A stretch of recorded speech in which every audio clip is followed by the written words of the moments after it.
Depuis le matin, j'étais en train de travailler, en fait, depuis hier même.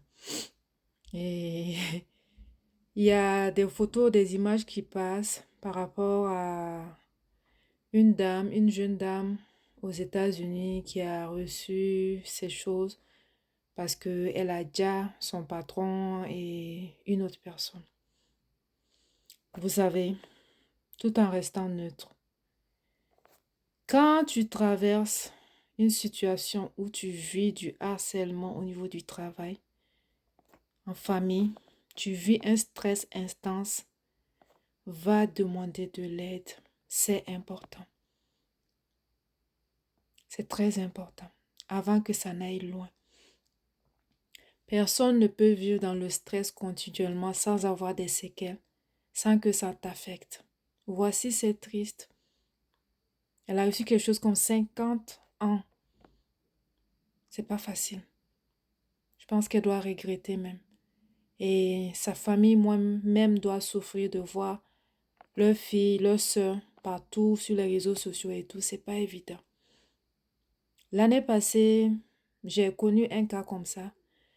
Une personne qui vivait la même chose à son lieu de travail. J'ai tout fait.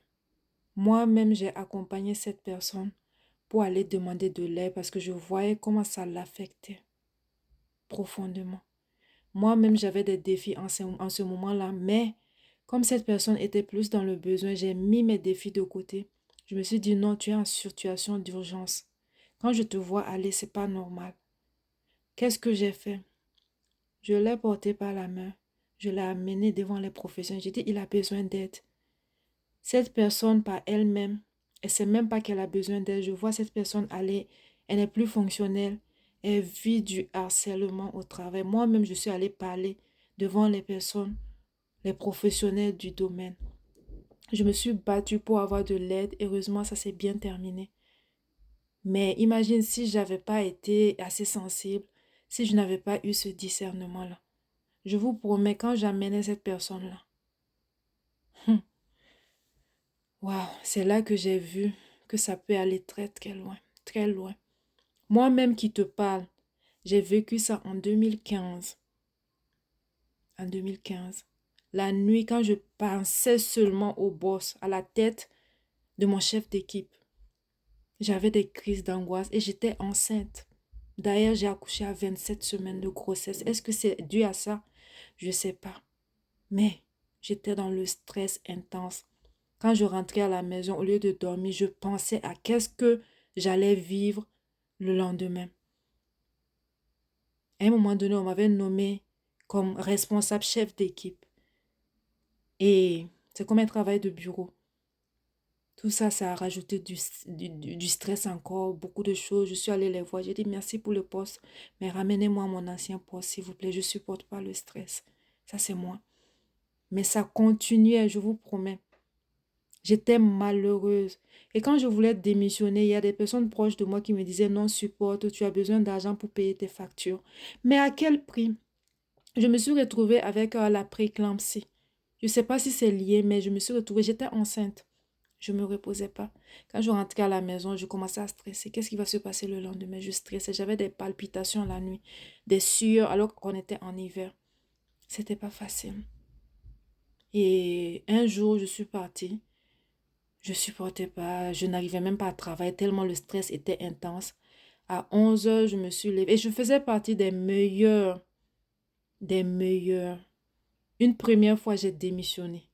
J'ai démissionné. Je les ai écrits, j'ai dit je peux plus venir. J'étais dans un... Malgré ce qu'on me conseille, je pouvais pas. J'ai démissionné. Euh, c'est quand je dépose ma démission qu'on me dit que, oh, donc Aminata va partir.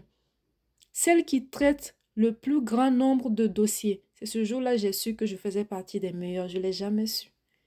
Je vous promets. J'ai dit, waouh, je ne l'ai jamais su. On ne me l'a pas dit. C'est maintenant qu'un collaborateur, ça veut dire que c'était un sujet de discussion. J'ai pris sur moi, j'ai juste porté mes affaires, j'ai rendu ce que je devais rendre, mon badge et tout, je suis partie. Ils sont revenus encore quand j'ai accouché malgré tout, prématurément et tout, quand ça allait mieux pour moi et l'enfant. Ils sont revenus me demander de revenir encore. Je suis repartie. Le même jour, ça a recommencé encore. Je pensais que ça allait changer, mais ça a recommencé. Je ne pouvais plus supporter.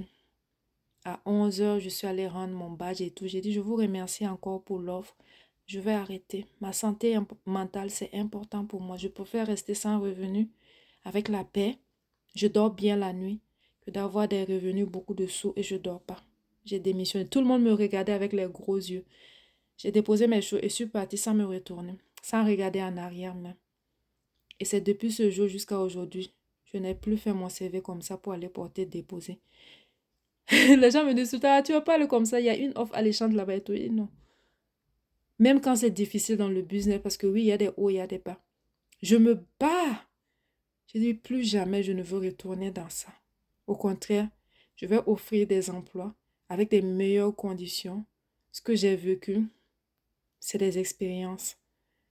Donc, comprenez ces personnes-là, mais ça ne justifie pas ce que la personne a fait.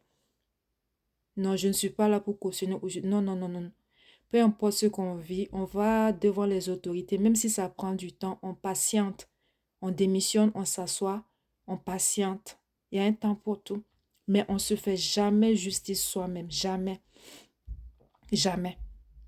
On attend que la justice, que les personnes autorisées fassent le nécessaire, même si ça prend du temps.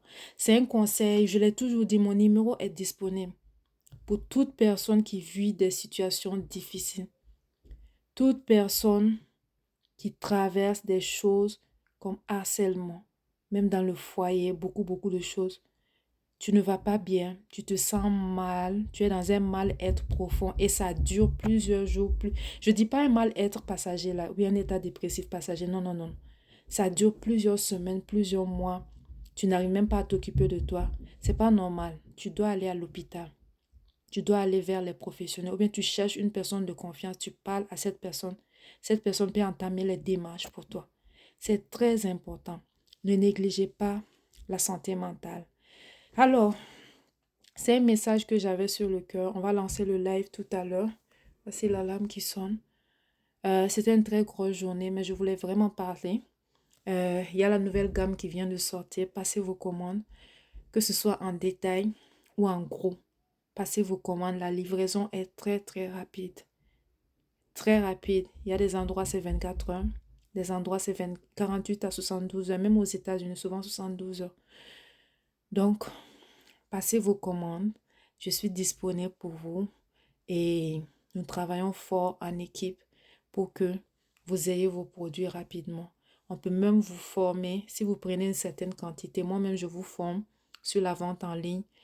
Et c'est important, c'est gagnant-gagnant. Si tes produits sortent, sortent, tu vas revenir encore. Tu vas revenir prendre encore. C'est gagnant-gagnant. C'est pourquoi je forme les revendeurs, je forme nos partenaires moi-même. C'est ça qui me prend d'ailleurs beaucoup de temps. C'est important. La vie, c'est gagnant-gagnant. Toi, tu gagnes, nous, on gagne. C'est important. Donc, c'est un sujet sensible, très, très, très sensible, mais il fallait que j'en parle. Ah, je ne sais même pas quoi dire, c'est délicat. Il faut que je reste neutre en tout temps. À bientôt.